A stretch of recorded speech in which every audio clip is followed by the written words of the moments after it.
One of the biggest travesties that happened in the NBA this season that isn't talked about as much is that Jrue Holiday wasn't named to an NBA All-Defensive First Team or Second Team.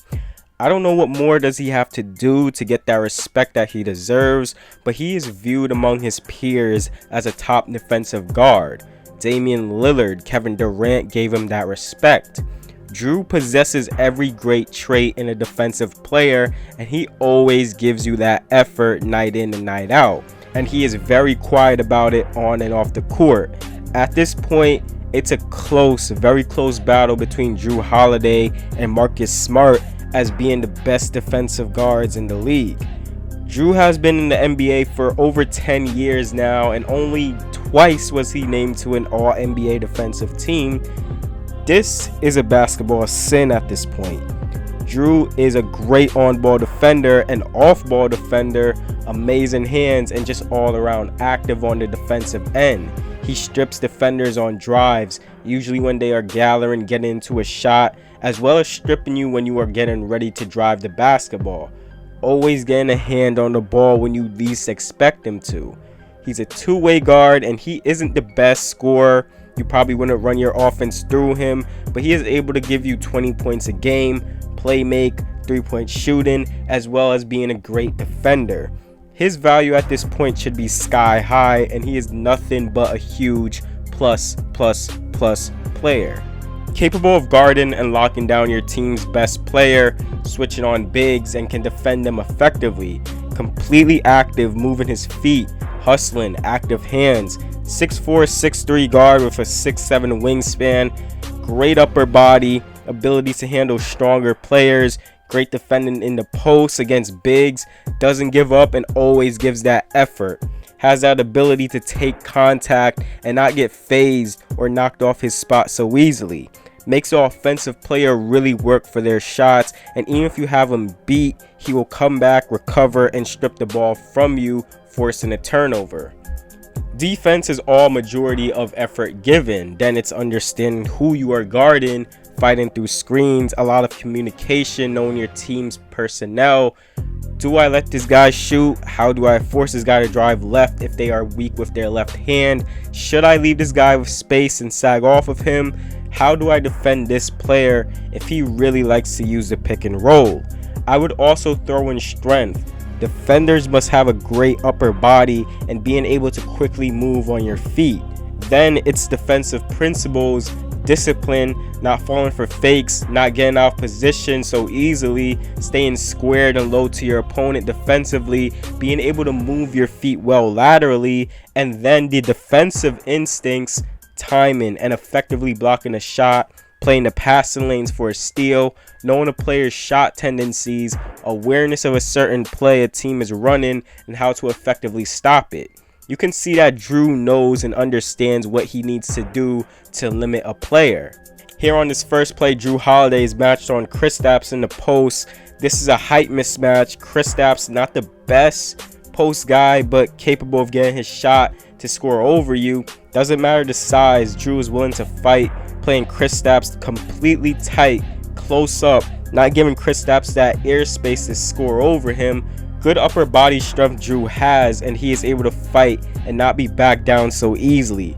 Jrue has that left arm attached to Kristaps' back, and he has his right arm exposed in a spot where if Kristaps tries to drive it in on him, Jrue would get his hands on the ball. Due to the pressure Jrue puts on him, Kristaps slightly after a few dribbles shows the ball close to Jrue, and that is all the opening Jrue needs to go in and strip that ball. Very active hands, strips Kristaps clean within seconds, and now the Pelicans are off to the races. This next play here, Jrue is matched on Luka Doncic, a very crafty player who loves operating the pick and roll. Luka is able to get Jrue caught in the screen. Jrue is trailing the play here, but this is where the underrated part of his defense comes in. Fighting even when he is beat, recovers, still has his arm attached to Luka, and effectively able to come in and force the ball out of bounds. Jrue, once he got away from that screen, he accelerates to an area where he can strip the ball from Luka. This was at a point where Luka was beginning to accelerate and start a move to finish at the rim. Then, moments after, gets a strip on Kristaps, and then defense turns into easy offense. This next play here, defensive instincts here, understanding what is going to happen on this play, playing the passing lane here. Number 25 here on this play, I believe this is Malik Beasley. He cuts to the rim, receives this pass from Nikola Jokic, and now Malik is on his way to the rim. Josh Hart in the corner, this is the right side corner, comes over to take away a shot inside, but Malik sees a shooter in the corner, and it's just an easy pass to the shooter in the corner. Jrue sees this play developing, sees Josh Hart is now away from his man, notices that Malik is trapped, and now a huge percent chance he's going to pass to the open man that he sees, which is Gary Harris in the corner. Notice how Jrue stays in an area where if Gary Harris does successfully get the pass in the corner, Jrue would be able to close out on a shot, but Jrue is able to quickly get the steal here, knowing that this would be the pass to the corner that Malik Beasley was going to make. This is just great instincts and knowing how a play is developing on the fly on the court.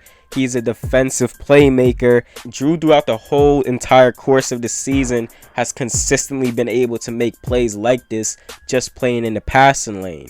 This next play here, Jrue is matched on Pascal Siakam near half court. Pascal now a capable ball handler. Great on-ball defense by Jrue in a defensive stance, square to Pascal, has his shoulders in front of his knees, leads with his shoulders in this stance. In this stance, his reach, where he can get his hands on the ball and strip it, are much higher because he is near the same level as the ball. On this play, great feet, great lateral movement. Pascal here gets his shoulder into Jrue's body, and again, great upper body strength that Jrue has. Jrue isn't fazed by this bump, takes it, and now this is an opportunity to just go in and steal the ball. Since Pascal is 1, off balance, and 2, Jrue is in very close proximity to the ball. Again, great hands by Jrue on this play. Here on this play, very close game in the fourth quarter. When we talk about being clutch, defense and getting stops plays a part in that too. Jrue matched against Paul George. Paul George drives to the right looking to attack Jrue, but Jrue cuts him off at an angle, so Paul George can't attack that angle there. Jrue gets bumped a bit, but he still recovers. Now this turns into a pick and roll with Montrezl Harrell. Jrue trails the play a bit, but still very much so attached and coming back to get into position to defend George. Now Paul George is in an area where he has to make a quick decision. He isn't able to on the fly here.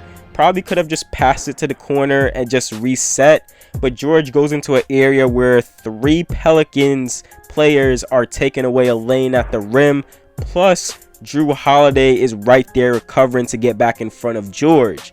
Jrue is able to get his hands into George and strip the ball from him.